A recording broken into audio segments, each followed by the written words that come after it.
Buenos días, iglesia. Que el Señor les bendiga. Espero que se encuentren bien, gozosos en el Señor. Ya no sé cuánto tiempo llevamos en la carta de los Filipenses, que tiene como tema central el gozo.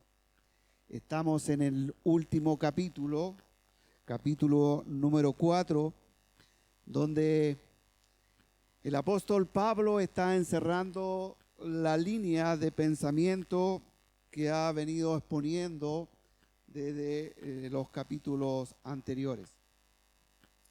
Todos sabemos que no es fácil preparar un sermón, que involucra mucho tiempo, pero hoy no quiero hablar de ello, sino que cómo de forma personal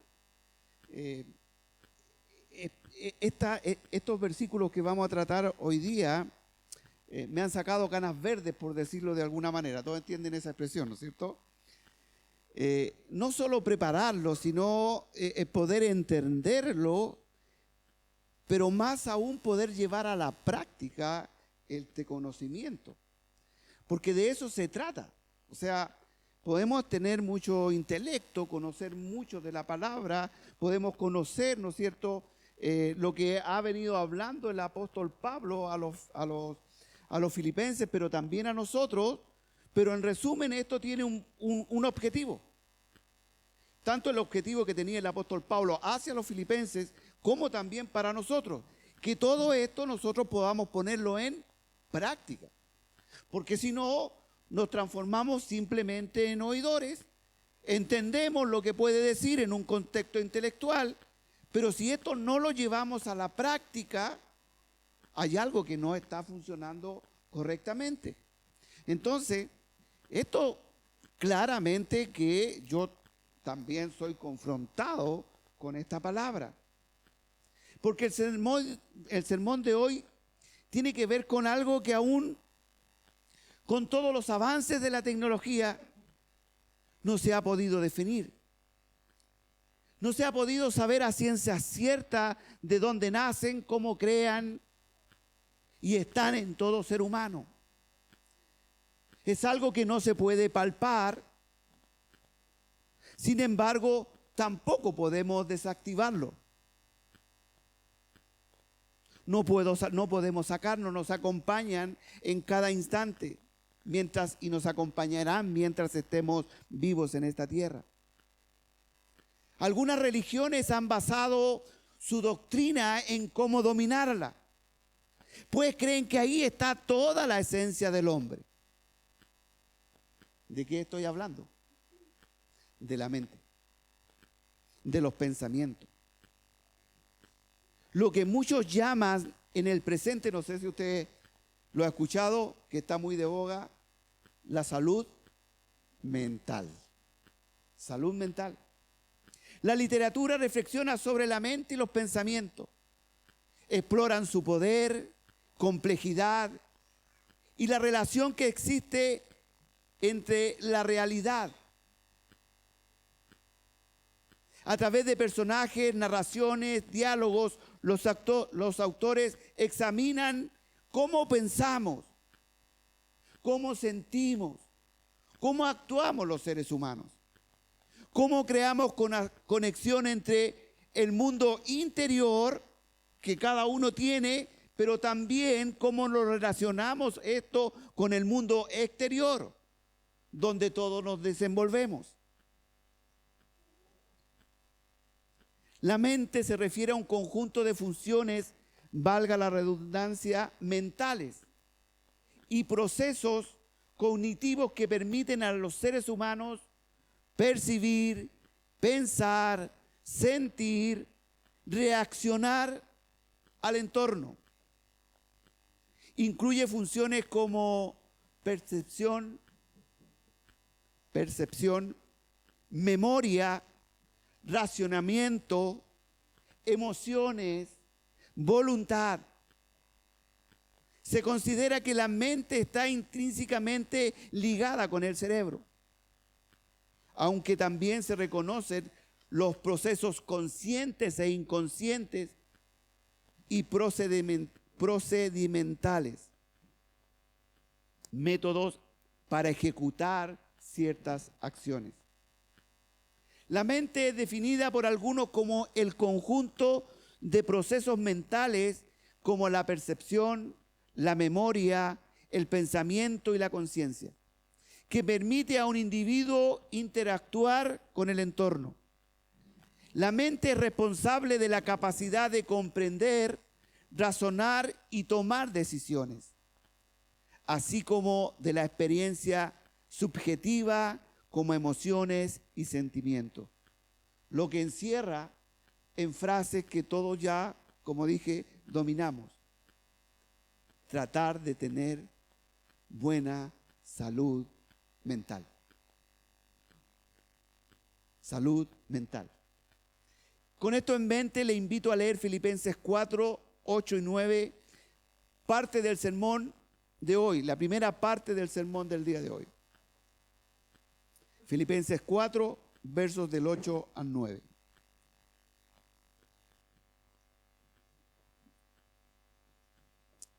¿Lo tenemos? Amén. Filipenses 4, 8 dice: por lo demás, hermanos, todo lo que es verdadero, todo lo honesto, todo lo justo, todo lo puro, todo lo amable, todo lo que es de buen nombre, si hay virtud alguna, si algo digno de alabanza, en esto pensad. Lo que aprendisteis y recibisteis y oísteis y visteis de mí, esto haced, y el Dios de paz estará con vosotros. Padre amado, Señor, te damos gracias desde ya por esta palabra, Señor Dios, que tú permites en el día de hoy poder escuchar. Pero como decía al inicio, Señor, más que simplemente escuchar, que nosotros podamos llevarlo a la práctica, Señor. Que podamos, Señor, tener una confrontación de parte del Espíritu Santo y, ¿por qué no también, Señor, una confirmación de lo que tú quieres, Señor, que nosotros podamos comprender esta mañana? Desde ya, Señor, te damos todo honor y toda gloria en el nombre del Padre, del Hijo y del Espíritu Santo. Amén. Como decía, todo lo que el apóstol Pablo ha expresado en esta carta tiene que ver o está relacionada con la mente, con nuestros pensamientos, con nuestras convicciones. ¿Cómo nosotros podemos llevar esto también a la práctica? Por ejemplo, capítulo 1 de Filipenses, versículo 21 dice: porque para mí vivir es Cristo y el morir es ganancia. ¿De qué está hablando ahí? De convicciones, de certeza que debe estar en nuestra mente. Porque si no, ¿cómo vamos a decir para mí vivir es Cristo y el morir es ganancia? Tiene que haber convicción, tiene que haber certeza. ¿Y dónde parte eso? En nuestra mente. En el capítulo 2, verso 2 dice: completad mi gozo sintiendo. Dijimos que esa palabra sentir había que el sinónimo era mente. Mente. Lo mismo, teniendo el mismo amor, unánime, sintiendo, otra vez, pensando, mente, una misma cosa. En el capítulo 2, verso 5 dice: haya pues en vosotros ese sentir, nuevamente, pensar, mente, que hubo también en Cristo Jesús, el cual, siendo en forma de Dios, no estimó ser igual a Dios como cosa que aferrarse. El apóstol Pablo está diciendo: aquí está el estándar máximo. Aquí está revelada la mente, el pensamiento, el sentimiento, el propósito que debe tener todo cristiano. La mente de Cristo, el pensamiento de Cristo, imitar a Cristo. Ahí apunta, de una forma práctica. Por eso el apóstol Pablo también en el capítulo 2, versículo 12 dice: ocupaos de vuestra salvación con temor y temblor. Nuevamente, mente y disposición, una acción, un llamado a la práctica. Pero en el capítulo 3, verso 14 dice: prosigo a la meta, al premio del supremo llamamiento de Dios en Cristo Jesús. Así que todos los que somos perfectos, esto mismo sintamos. Nuevamente, pensemos. Y si otra cosa pensáis, sentís, pensamos, esto también os revelará Dios. Tiene que ver con la mente. Esta es la meta del cristiano, ser semejantes a Cristo. Hacia allá deben apuntar nuestra mente y nuestras acciones. ¿Por qué? Porque lo que pensamos tiene estrecha relación con lo que hacemos. Hacia allá vamos. Estamos en ese proceso, ser transformados en nuestra mente. ¿Para qué? Para que el carácter de Cristo sea en nosotros. Tiene que haber una transformación. Luego en el capítulo 4, versos 6 y 7, el apóstol Pablo dice que el poder del cristiano, la clave del cristiano para poder hacernos de la mente de Cristo, de la forma de pensar de Cristo, de la forma de actuar de Cristo, para poder aplicar los mandamientos que la palabra de Dios nos demanda, está en la oración. ¿Se acuerdan? En la oración, en la meditación de su palabra, ahí está la clave. El poder de la vida cristiana, es decir, cómo podemos vivir de tal manera que podamos ser personas que tengamos el sentir, el pensar de Cristo y que reflejemos su carácter, es llevando todo pensamiento cautivo a su presencia. ¿Se dan cuenta que todo está relacionado? Gracias, hermano, pensé que estábamos solos. ¿Están aquí o no? Ya se quedaron dormidos. La oración y la meditación en su palabra es el instrumento que nos lleva al Señor a una relación íntima con Él. Y nos hace descansar en Él, reposar de nuestros afanes y no tener una mente dividida. ¿Se acuerdan? Versículo 6 de este capítulo. Por nada estéis afanosos, sino que sean conocidas vuestras peticiones delante de Dios. ¿En qué? En toda oración y ruego, con acción de gracia. Y la paz de Dios, que sobrepasa todo entendimiento, guardará vuestros corazones. ¿Y qué más dice?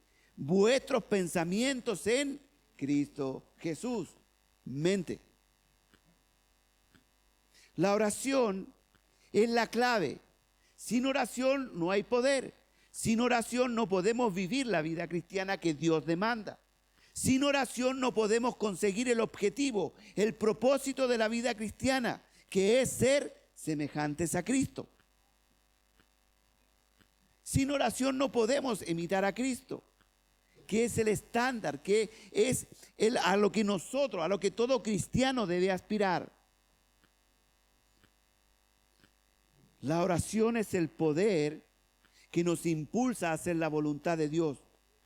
Porque a través de la oración nosotros reconocemos ¿qué? Nuestra impotencia. Reconocemos nuestra debilidad. Reconocemos nuestra incapacidad. Pero al mismo tiempo, al orar, reconocemos la soberanía de Dios. ¿Se acuerdan? Analicemos las oraciones. Las oraciones siempre terminan que se haga tu voluntad y no la nuestra, porque reconocemos que hasta nuestros mejores pensamientos están contaminados con el pecado. Entonces, todo apunta a que Dios, la oración nos lleva a ponernos en el lugar que nos corresponde, pero también a reconocer la soberanía, omnisciencia, omnipresencia, omnipotencia de Dios. Porque de Él viene todo el poder para andar conforme a su voluntad. Entonces la pregunta es, ¿por qué nos cuesta hacer la voluntad de Dios? Bueno, porque muchas veces no oramos.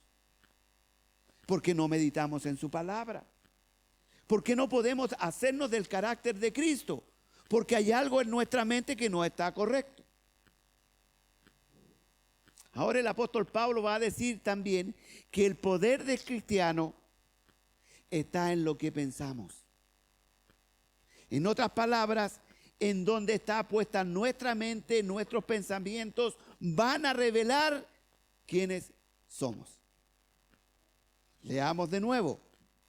Por lo demás, hermanos, todo lo que es verdadero, todo lo honesto, todo lo justo, todo lo puro, todo lo amable, todo lo que es de buen nombre, si hay virtud alguna, si algo digno de alabanza, en esto pensad. Lo que aprendisteis y recibisteis y oísteis y visteis de mí, esto haced, y el Dios de paz estará con vosotros.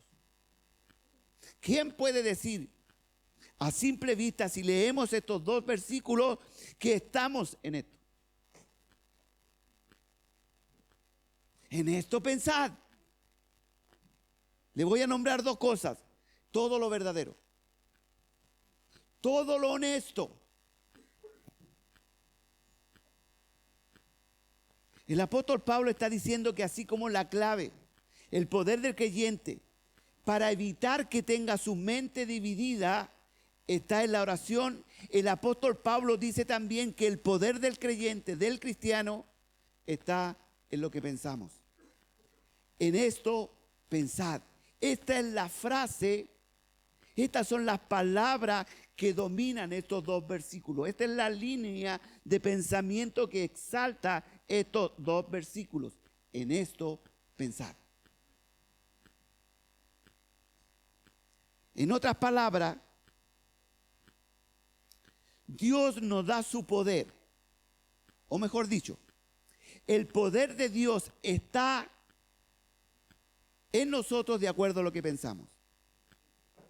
En donde tenemos nuestra mente, ¿qué es lo que llena nuestros pensamientos cada día? Donde tenemos puesta la mirada, eso es lo que nos va a dar poder también para ser semejantes a Cristo. La meta sigue siendo la misma. ¿Cuál? Hacernos del carácter de Cristo. ¿Cómo no hacemos del carácter de Cristo? Porque yo puedo decir, yo tengo el carácter de Cristo. Y usted puede creerme o no creerme a lo que yo estoy diciendo.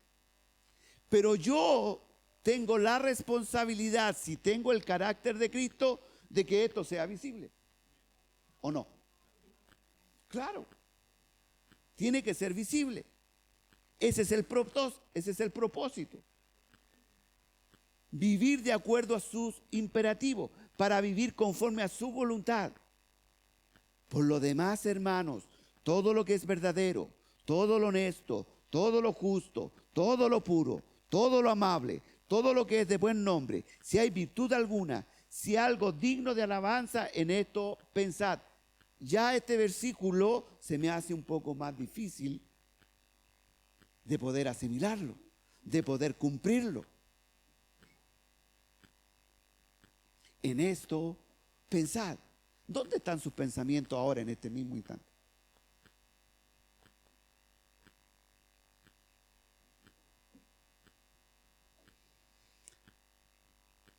Cuando llegamos aquí, ¿dónde están nuestros pensamientos? ¿Cuánto nos cuesta? O a mí nomás. Está hablando de mí. En esto pensad, es la clave. Ahí está la clave. Una mente centrada en las virtudes que el apóstol Pablo menciona en estos versículos, en lo que nos capacita para poder vivir una vida cristiana, no de acuerdo a mis parámetros, porque mis parámetros son básicos, sino de acuerdo a los parámetros establecidos por la palabra de Dios, que las escrituras nos hace. ¿Por qué eso es? Porque mis parámetros son pequeñitos. Porque yo puedo decir, si yo pienso en todo lo puro, yo pienso en todo lo honesto, yo pienso en todo lo verdadero, pero ¿de acuerdo a qué parámetros? A los propios. Yo pongo la barrera. Mis amados hermanos, la mente humana es una extraordinaria e insondable creación de Dios. Extraordinaria porque hasta el día de hoy todavía no han podido descubrir todos los secretos de la mente. Cómo funciona cada aspecto de nuestra mente. Lo que me revela la grandeza y la perfección de la obra de Dios en nosotros. Es imposible llegar a su límite. Aunque la ciencia ha hecho avances enormes, significativos, pero sin embargo, al estudiar la mente, cómo esta funciona, siempre hay más preguntas que respuestas. ¿Cómo funciona la mente y los pensamientos? ¿Cómo se articulan en nuestra mente los pensamientos? Los neurólogos solo pueden apreciar el cerebro. En las maquetas, ustedes cuando han ido al médico tienen unas maquetas abiertas y uno puede impresionarse cómo está dibujado, ¿no es cierto? Y ellos pueden explicar que una neurona se comunica con otro y empiezan, ¿no es cierto?, en forma técnica. A ver, ¿pero quién puede ver un pensamiento? ¿Cómo yo puedo decir o creer o ver lo que ustedes están pensando con respecto a lo que estoy diciendo o a lo que están viendo? Eso es imposible. Nadie puede analizarlo, nadie puede ver, analizar de una manera fehaciente y concreta lo que otro piensa. Porque el pensamiento está en lo más profundo de nuestro ser. Nosotros podemos engañar a la gente de lo que realmente estamos pensando o sentimos. Porque puedo tener una vida triste, amargada, sin sentido, pero expresar a través de una sonrisa que estoy bien. O al contrario, poner un rostro de sufrimiento, de amargura, y por dentro estoy diciendo, mira cómo los tengo. ¿Quién puede saber? A través de las distintas investigaciones científicas sabemos que hay una relación entre el espíritu del hombre, entre el alma del hombre y el cuerpo físico. Pero aún así sigue siendo algo tremendamente misterioso para los científicos. Pero no cabe duda de que la mente es extraordinaria. La capacidad de pensar, de razonar, de llegar a conclusiones lógicas es una capacidad exclusiva e innata del hombre. ¿Se ha puesto a pensar en eso?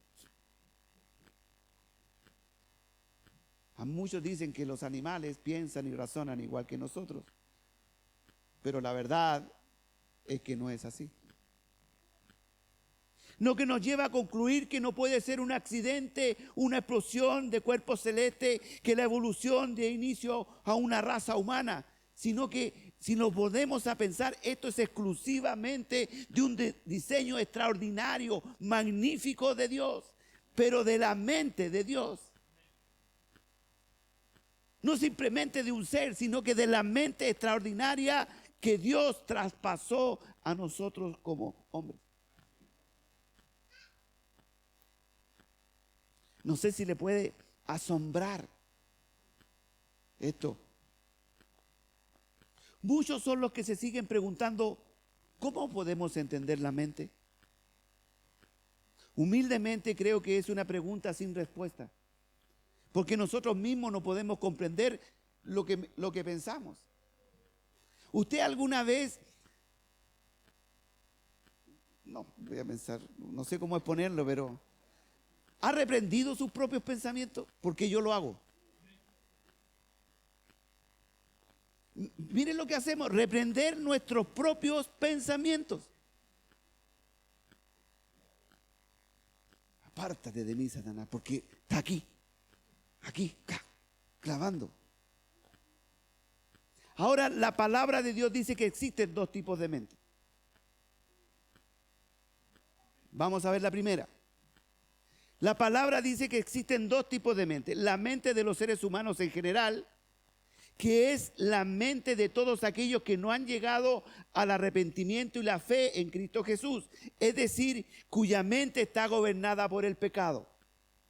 Primeramente, mente. Tenga esto en mente. Dos tipos de mente. ¿Se entendió? ¿Cuántos tipos de mente vamos a hablar? Dos. La palabra de Dios dice que el hombre desde el momento de la caída del huerto del Edén no cayó parcialmente, sino que cayó completamente, donde la transgresión a la ley divina de Dios trae consecuencias fatales para la humanidad hasta el presente y seguirá en el futuro, hasta cuando Jesucristo nos venga por segunda vez.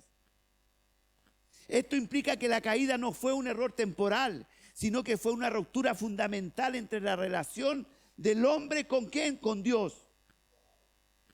Entre Dios y la humanidad, con implicancias para todo ser humano. Eso significa que también nuestra mente cayó. Cayó nuestra capacidad de razonar, cayó la capacidad de reflexionar, cayó la capacidad de comprender. Pero aparte de eso, nuestra mente cayó o quedó sujeta a ser gobernada por el pecado. Al igual que su voluntad, sentimientos y emociones. De tal manera que este tipo de personas son las que viven, según el apóstol Pablo y la Escritura, la palabra de Dios dice, en la vanidad de su mente. ¿Me siguen? Efesios 4, 17, 19 dice lo siguiente. Efesios 4, 17, 19.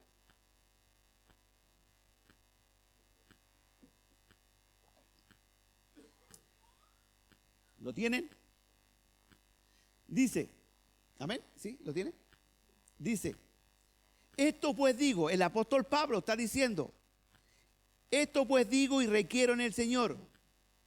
2 puntos. ¿Qué dice? Que ya no andéis como los otros gentiles, que andan en la vanidad de ¿qué?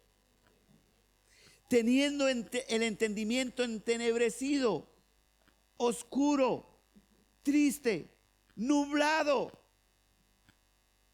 Después, ajenos, distinto, extraño, impropio. ¿A qué? De la vida de Dios. Por la ignorancia que en ellos hay, por la dureza de su corazón, los cuales después que perdieron toda sensibilidad, se entregaron a la lascivia para cometer con toda avidez toda clase de impureza. La acción de andar simboliza una conducta diaria. Se refiere a lo que el apóstol Pablo ha dicho acerca del llamamiento supremo del creyente en Cristo Jesús, ser semejantes a Cristo.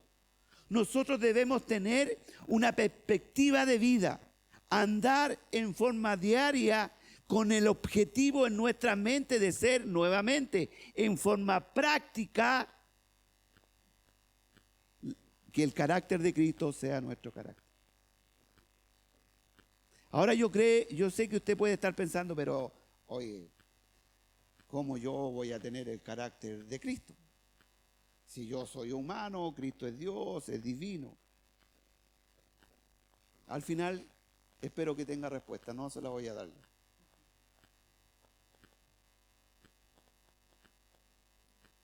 Por esa misma razón, debemos dejar de vivir como si todavía fuéramos impíos, gentiles.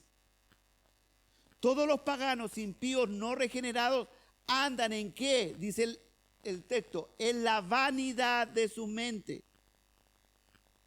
¿Por qué? Porque en primer lugar los incrédulos son incapaces, improductivos en el sentido intelectual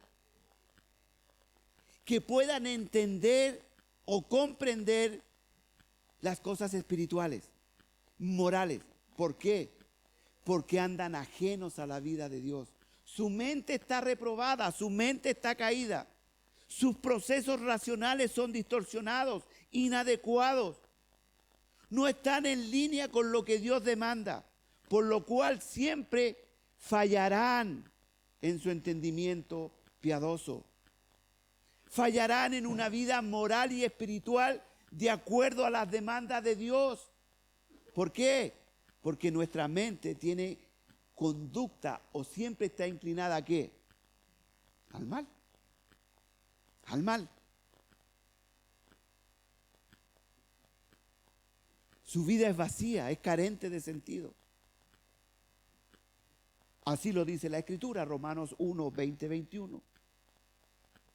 porque las cosas invisibles de Él, su eterno poder y deidad, se hace claramente visible desde la creación del mundo, siendo entendidas por medio de las cosas hechas, de modo que no tienen excusa, pues habiendo conocido a Dios, no le glorificaron como a Dios, ni le dieron gracias, sino que se envanecieron, otra vez, la vanidad, se enorgullecieron, engrandecieron, se vanagloriaron en ellos mismos, en su capacidad de razonar, en que ellos están decidiendo qué es lo correcto y qué no. Eso está diciendo la palabra. Se envanecieron en su razonamiento y su necio corazón fue entenebrecido, o sea, nublado. ¿Usted ha escuchado? ¿Quién me puede decir a mí que tiene la verdad? ¿Qué encierra esa frase? No es soberbia, no es orgullo. ¿Acaso en esas palabras no hay, oye, qué me vienes a decir tú? ¿Qué es lo que es correcto?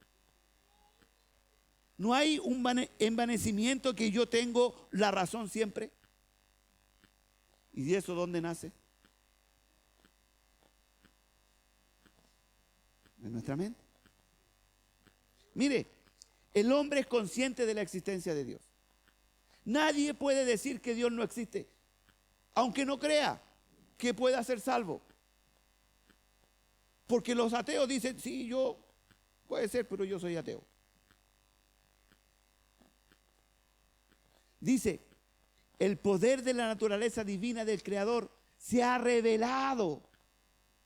Miremos, la ciencia constantemente está sacando estudios que llegan a la conclusión. Mire, algunos artículos que leía, por ejemplo, de las personas que salen del planeta Tierra y van a la Luna y todo, y llegan a la conclusión que esto es imposible que sea obra de algún ser que no sea superior. Pero ¿qué dice la palabra? Que aún con esto que Dios revela en su creación, los hombres no le glorificaron.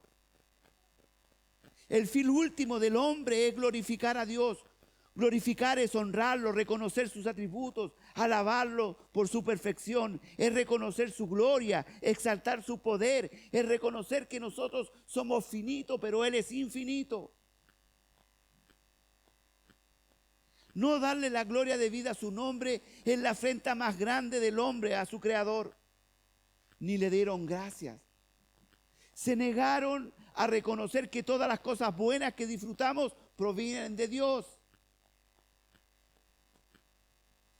No sé si usted cuando llegó al Señor, el Señor le empezó a mostrar que el mundo en que vivimos es hermoso. Podemos empezar a distinguir los colores, a dar gracias por las montañas, el mar. Antes vivíamos, percibíamos, disfrutábamos, lo consumíamos, pero no nos dábamos cuenta de la obra creadora de Dios. Pero el hombre, en su necio corazón, ha negado reconocer que todas las cosas que disfrutamos provienen de Dios. Se envanecieron. La búsqueda de significado y propósito por parte del hombre solo produce conclusiones vanas e incoherentes. Su necio corazón fue entenebrecido. Háblele a un hombre de Dios. Háblele a un hombre que no tenga una mente transformadora de Dios. Se niegan rotundamente. Como una ostra se encierran en su línea de pensamiento, en su vanidad. Tan pronto el hombre rechaza la verdad de Dios, la tiniebla y la falsedad espiritual toman control de su mente. En conclusión, el hombre no tiene la capacidad de poder entender las cosas que son del Espíritu de Dios. Por tanto, la mente común general es incapaz de poder entender quién es el Señor. Romanos 3, 10, 12 lo dice. Yo creo que se lo saben de memoria. Como escrito está, no hay justo ni aún uno. No hay quien entienda. Mente. No hay quien busque a Dios. Todos se desviaron a una, se hicieron inútiles. No hay quien haga lo bueno. No hay ni siquiera uno. En otras palabras, esta mente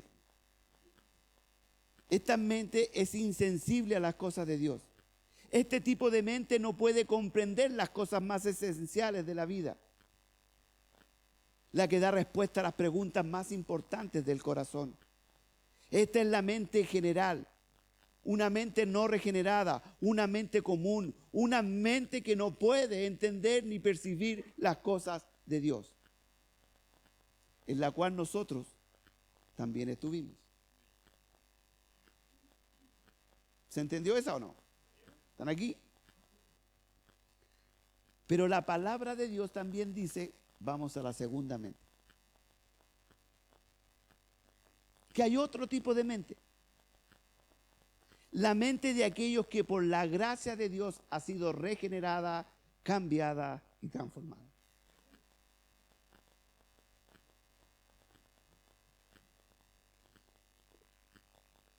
Hermanos, yo no sé si usted puede entender lo que esto significa, esta declaración, lo que significa para nosotros como creyentes.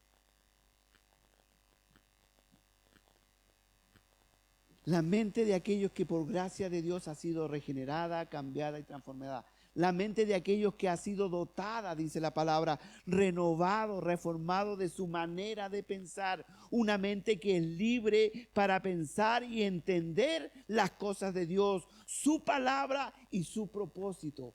¡Qué glorioso!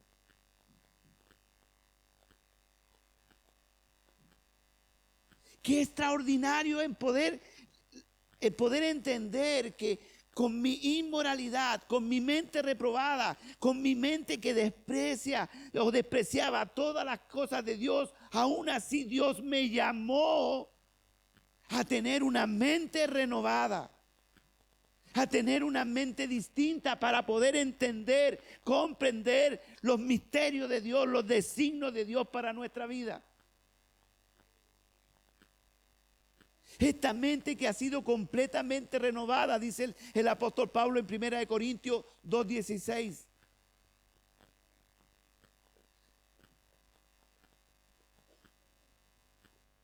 Dice, ¿por qué? ¿Quién conoció la mente del Señor? Es una pregunta. ¿Quién la instruirá? Pero ¿qué dice después? Mas nosotros tenemos la mente de Cristo.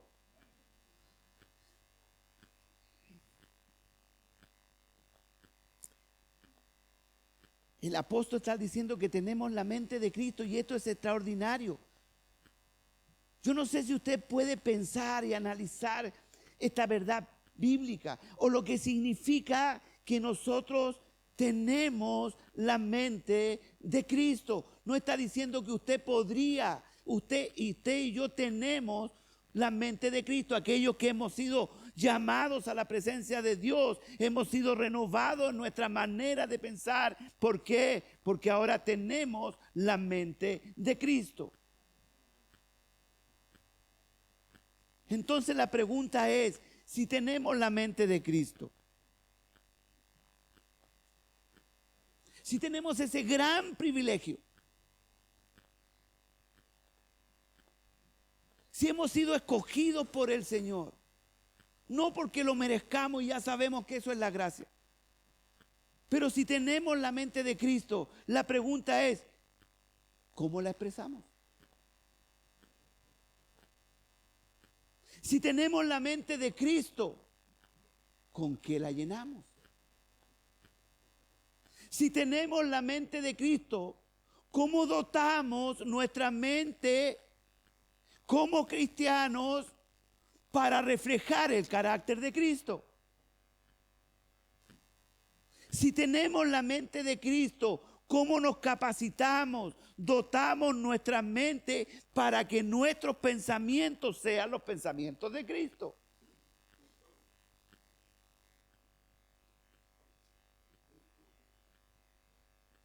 No me lo diga. ¿Cuáles fueron sus pensamientos desde que se levantó hasta hoy día?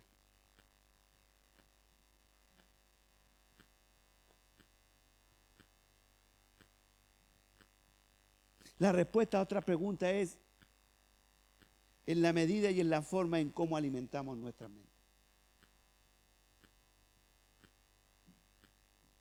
En otras palabras, vamos a tener la mente de los seres humanos en general, no regenerada, o la mente de aquellos que por la gracia de Dios ha sido regenerada por medio o cómo la alimentamos, con qué la llenamos, dónde están puestos nuestros pensamientos, dónde hacemos que nuestra antigua manera de vivir quede sepultada y los pensamientos de Cristo y el carácter de Cristo venga a dominar nuestra mente.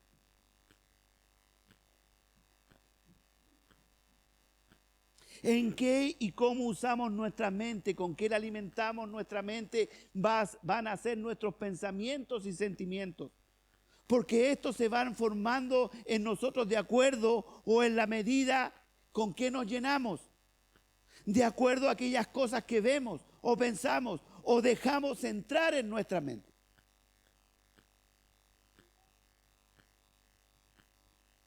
Muchos dicen que todo está en nuestra mente. Incluso hasta la salud física. Los grandes deportistas revelan que todo está en donde está puesta nuestra mente. La meta es lo que marca la diferencia. La psicología dice que la salud mental apunta a tener una mente sana que repercute en el cuerpo. Que lo que dejamos entrar en nuestros pensamientos tienen que ver con nuestros sentimientos. Resumiendo, muchos concuerdan que el poder está en la mente. Estos dos tipos de mente describen a dos tipos de personas también. La mente general, dijimos. Segundo, la mente de Cristo, la mente que ha sido renovada, ¿no es cierto?, por el Señor. Pero también dice que este tipo de mente, hay dos tipos de personas con esta mente, que son los incrédulos y los creyentes. El incrédulo, cuya mente todavía está presa y esclava del pecado, versus el creyente, cuya mente ha sido liberada del pecado. ¿Quién dice amén a eso? Por tanto, los pensamientos del creyente estarán centrados en cosas totalmente opuestas ¿a cuál? Al del incrédulo. Lo que traerá también consecuencias o resultados completamente distintos. Por ejemplo, ¿en qué ocupa la mente un incrédulo? En las cosas ilusorias, falsas de este mundo. Como primera prioridad, los logros terrenales, acumular bienes, dinero, deleites momentáneos. Eso es lo que domina la mente de un incrédulo. Primero yo, segundo yo, tercero yo. ¿Cuál es su pensamiento? ¿Qué es lo que sale de su boca? De esta vida no hay. Así que démosle nomás. ¿Sí o no? Primero están las cosas del mundo. ¿Cómo le podemos decir a esta persona, a esta persona incrédula, oye, sí, no, de esta vida hay otra? O sea, se lo podemos decir, el problema es si él puede razonar.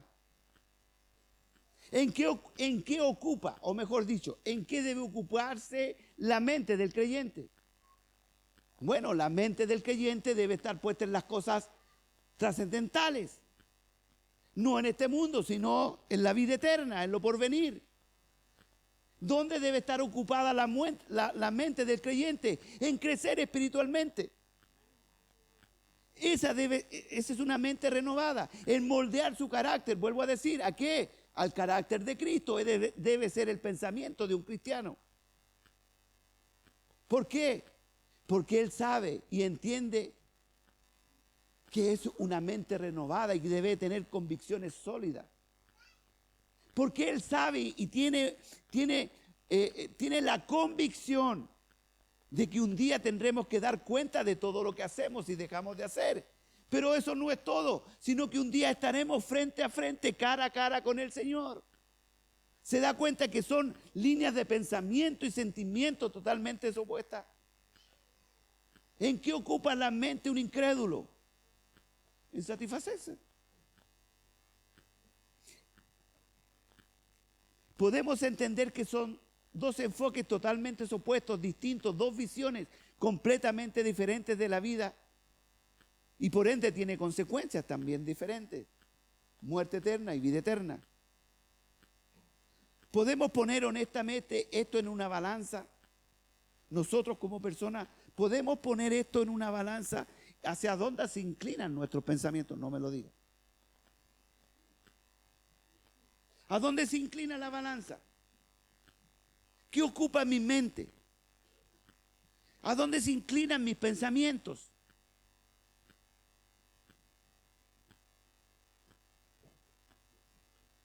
Nosotros debemos meditar en este mandato. En el imperativo del apóstol Pablo, en esto, pensad.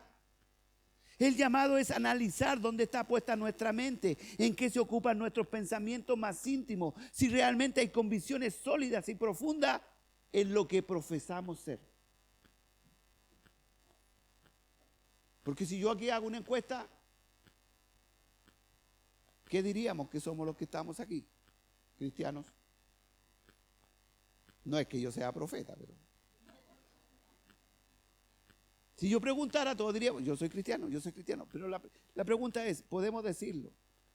La pregunta es, ¿hacia dónde están inclinados nuestros pensamientos? ¿A dónde está inclinado? ¿A dónde llevo yo mi mente? ¿Está nuestra mente realmente puesta en Dios, en su palabra, en su propósito, en su reino, en el cielo? ¿Está puesto nuestros pensamientos, nuestra mente, mis prioridades, está puesta, se inclinan hacia allá? ¿O está más inclinada a las cosas del mundo? A lo que dirán. A la apariencia y a la estética física. A demostrar tener una salud mental. Porque una salud mental es tener una mente abierta. Aceptar todas las cosas. Una salud mental, de acuerdo al mundo, es que nosotros tenemos que aceptar todas las cosas. Una salud mental es que yo soy consecuencia de lo que otros hicieron por mí. Esa es una salud mental. Pero la mente que quiere Cristo es reconocer que yo soy pecador. Reconocer que soy miserable de la gracia de Dios. Que no merezco su amor. Y aún así, Él puso sus ojos en mí. Y renovó y está renovando nuestra manera de pensar. Como nueva criatura, que decimos las cosas viejas pasaron y aquí en adelante son todas hechas nuevas. ¿Dónde está puesta nuestra mente?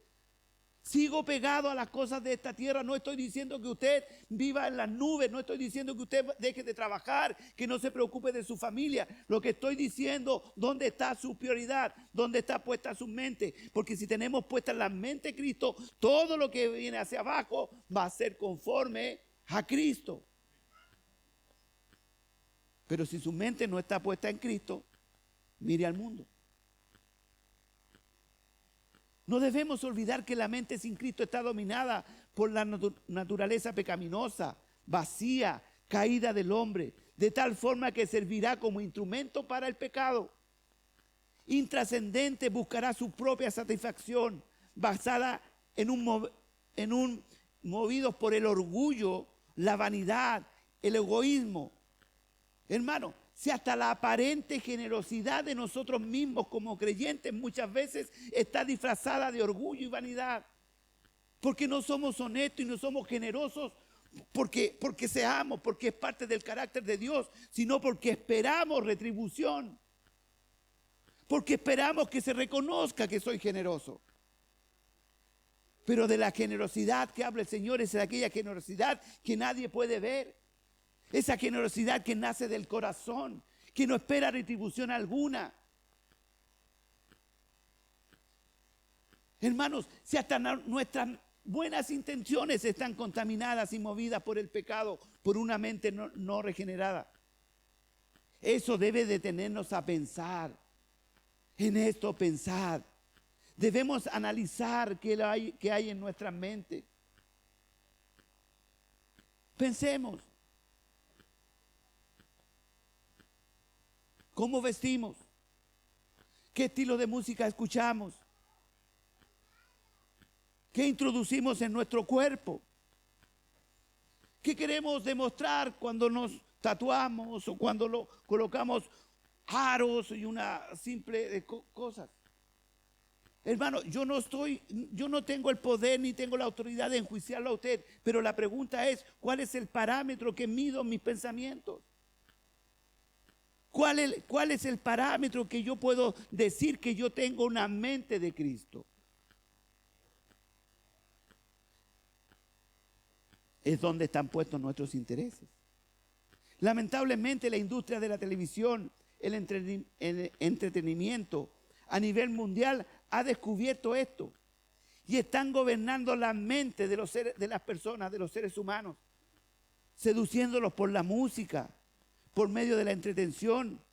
Introducen gota a gota, día a día en su mente cosas vanas, pecado de idolatría, egocentrismo, vanidades en tu mente, codicias, satisfacciones momentáneas que no tienen ningún sentido. Por eso el apóstol Pablo a todo este tipo de cosas les dice, otra vez, Efesios 4, 17, 19.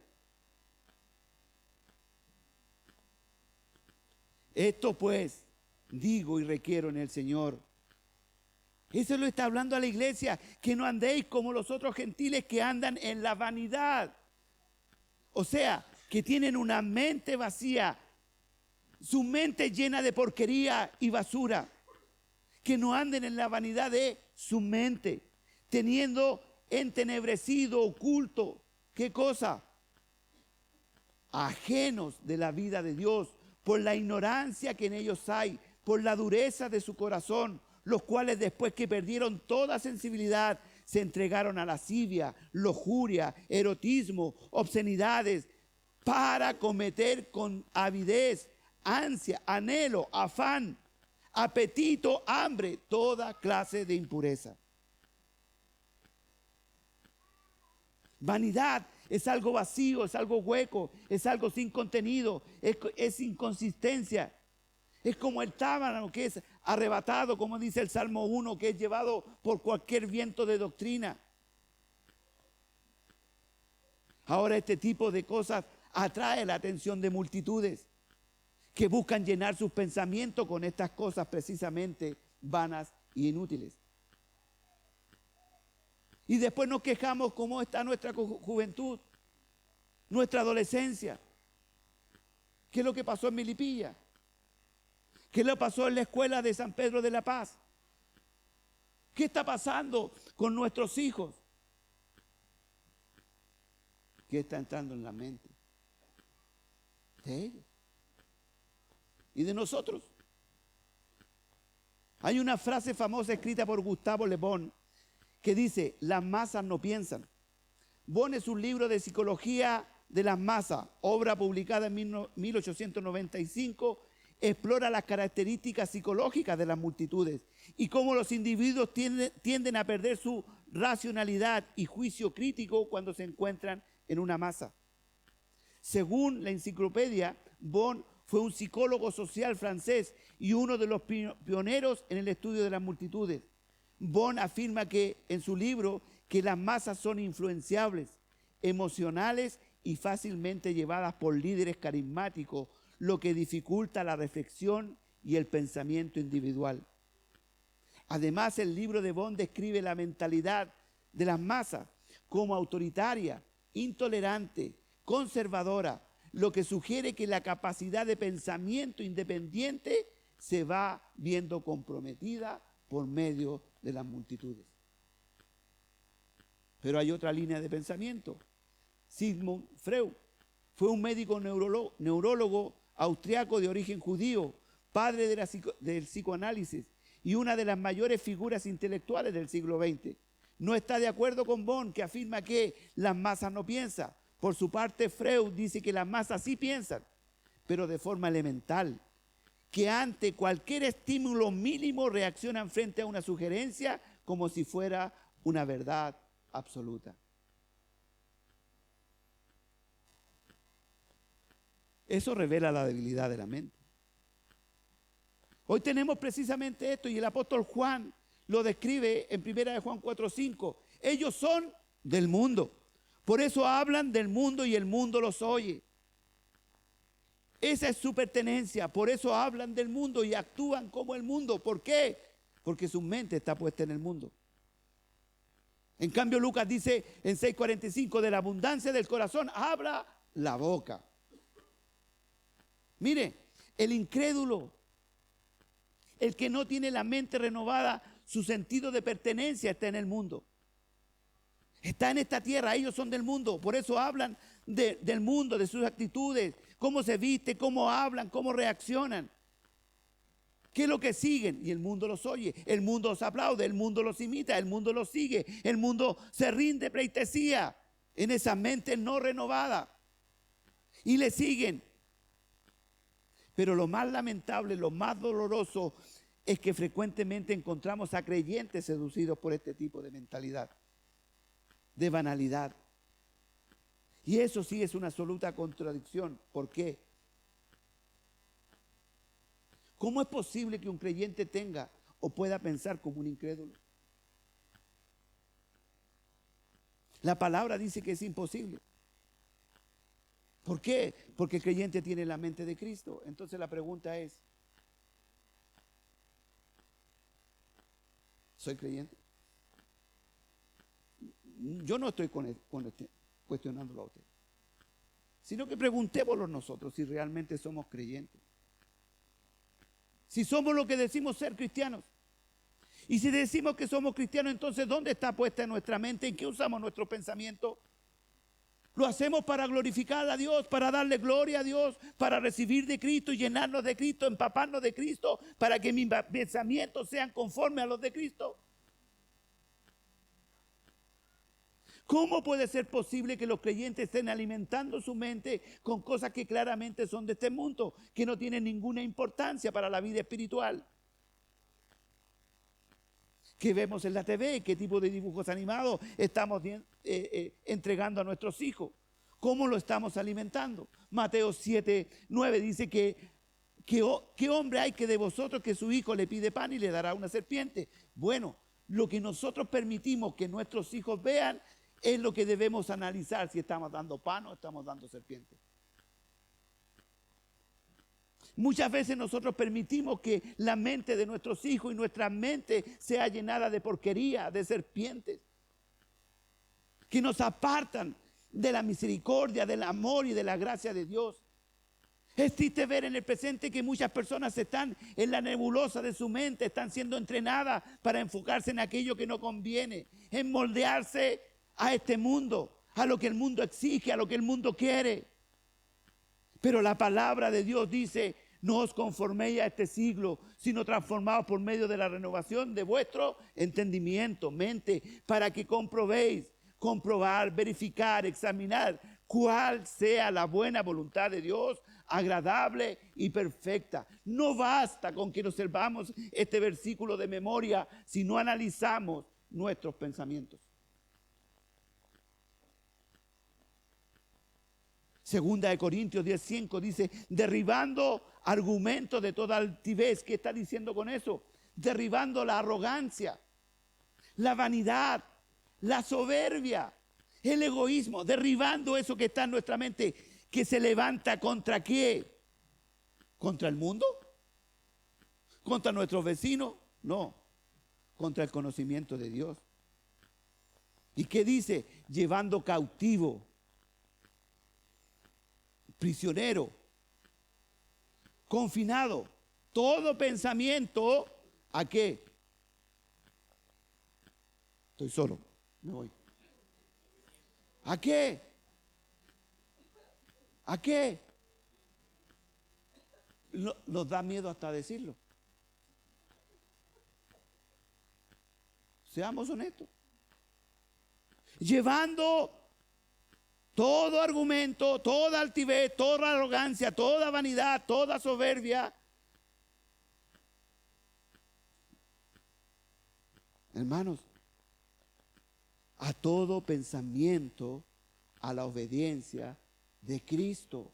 No dice aparte de la obediencia, lo que usted y yo queramos obedecer de acuerdo a lo que yo percibo, sino que a toda obediencia. Efesios 4:23, renovaos en vuestro espíritu de vuestra mente, vestidos del nuevo hombre, creado según Dios en justicia y santidad de la verdad. Claramente no nos podemos moldear al mundo, al sistema sin Cristo, al sistema filosófico, a los pensamientos y a las acciones que van contra la voluntad de Dios, que van contra sus principios eternos. Por desgracia, frecuentemente nos encontramos con personas creyentes que adaptan la filosofía del mundo y la quieren introducir en la iglesia. Si en el nombre del amor que tenemos que aceptar las corrientes sexuales que se han levantado. Pero claramente ese amor es un amor no bíblico. Es un amor distorsionado. Es un amor que está siendo gobernado por una mente de los que no son incrédulos. Porque Dios hizo hombre y mujer, los creó y no hay más. ¿Podemos aceptar eso? Si somos realmente cristianos, ¿podemos aceptar eso? Si no podemos aceptar eso, hermano amado, debemos analizar si realmente soy o no soy de Cristo. Porque esto no es que yo estoy diciendo que así sea, es lo que dice la palabra de Dios. Debemos analizar si en producto del amor debemos aceptar todo lo que nos digan. Debemos aceptar todo el pecado de todas las personas. Sí, ¿por qué? Porque Dios nos llama a amar. Pero hermano, Dios nos llama a amar. Dios nos llama a amar su palabra. Dios nos llama a obedecer su palabra. Dios no nos manda a amar la mente reprobada de las personas. Dios me manda a amar su palabra, a amarlo a Él, a ser transformado por medio de la renovación de nuestro entendimiento para que comprobemos cuál sea su buena voluntad. Eso declara a veces que tenemos una mente distorsionada. ¿Por qué pasa esto? Porque estamos siendo impactados por el mundo y no por la palabra de Dios.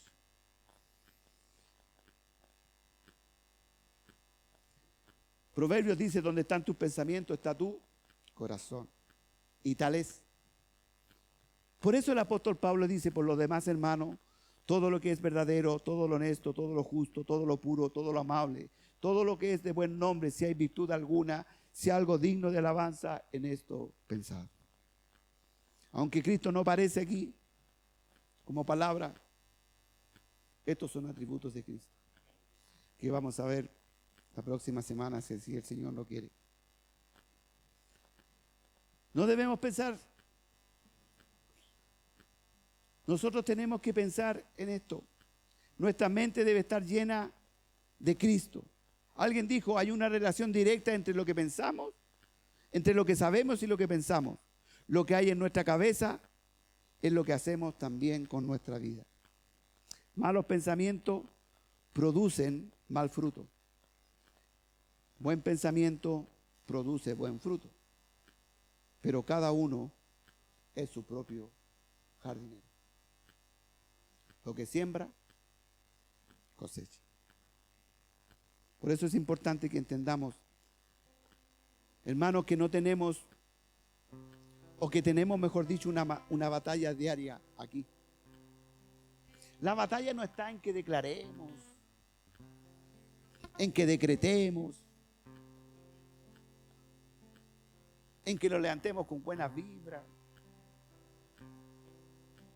en que si nos equivocamos ponerlo el zapato izquierdo en vez del derecho y lo devolvamos. Y si se nos quedó la chaqueta, volvamos y lo sentemos porque el mundo dice que nos puede ir mal. La batalla está aquí. Es lo que dejamos de entrar aquí. Es lo que nuestros ojos ven. ¿Sabía usted, hermano, que consumir pornografía daña el cerebro? Daña la capacidad de razonar, reduciendo cognitivamente y afectando severamente y violentamente el comportamiento del ser humano. Un reciente estudio así lo demuestra. Otro estudio realizado por la Universidad de Baylor en la Sociedad América de la Biblia demostraron los innumerables beneficios que tiene la lectura diaria de su palabra, de la palabra de Dios, en cuanto a los hábitos positivos de leer diariamente la palabra de Dios. El estudio arrojó la elevada motivación por compartir la palabra de Dios en un 200%, la motivación por formar discípulos en un 230%, y la capacidad de retener en la mente la palabra de Dios aumenta en un 407%. La palabra del Señor no es solo amor,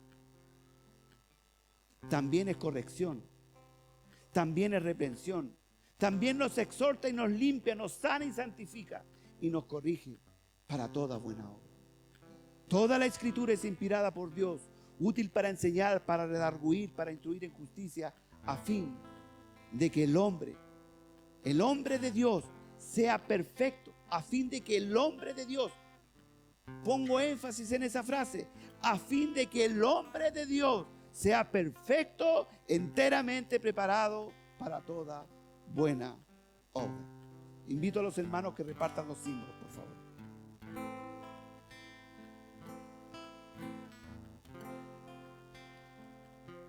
Hermanos, antes de entrar a la alabanza, mire, apartemos tiempo de calidad. Esta es una frase que está trillada. Hay frases que se ponen comunes.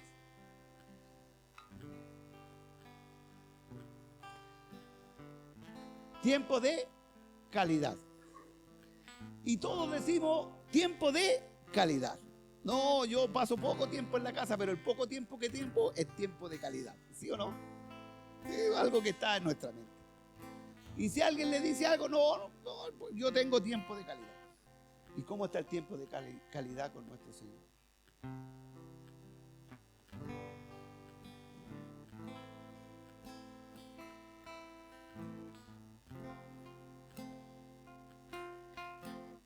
¿Hay tiempo de calidad con el Señor? ¿Qué significa tener un tiempo de calidad? ¿Está nuestra mente en sintonía con lo que Dios está diciendo? Cuando estamos estudiando la palabra o leyendo algún versículo, ¿puedo llevar todo pensamiento cautivo a su presencia? Para no solo entender lo que dice ahí. ¿Se acuerda que partí diciendo que esto debería ser una práctica en nosotros? ¿Sabe cuándo va a ser tiempo de calidad? Y usted puede estar en desacuerdo conmigo, porque esto no es bíblico, pero lo que Dios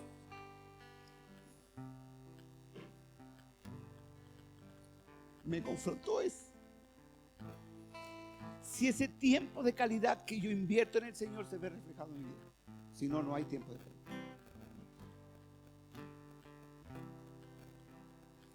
¿Por qué? Porque el remedio y la respuesta a muchas preguntas que el hombre busca están en la palabra del Señor. La sanidad del corazón y de la mente está en la palabra del Señor. El poder para romper cadenas de esclavitud, de pecado que hay en nosotros está en la palabra del Señor. En la medida que nosotros meditemos y llevemos nuestros pensamientos y nos llenemos de Él, llevando todo pensamiento cautivo a su presencia. Es ahí donde podemos romper cadenas de opresión, lujuria, incredulidad, vanidad, orgullo, soberbia, pecado. Y el Señor nos llama a renovar nuestra mente, porque la palabra de Dios, el meditar en su palabra, en llenarnos de su palabra para que nuestra mente sea transformada, es viva, eficaz y más cortante que espada de doble filo. ¿Hay tiempo de calidad con el Señor? No me responda, sino que póngase en pie y que el Espíritu Santo lo lleve a reflexionar.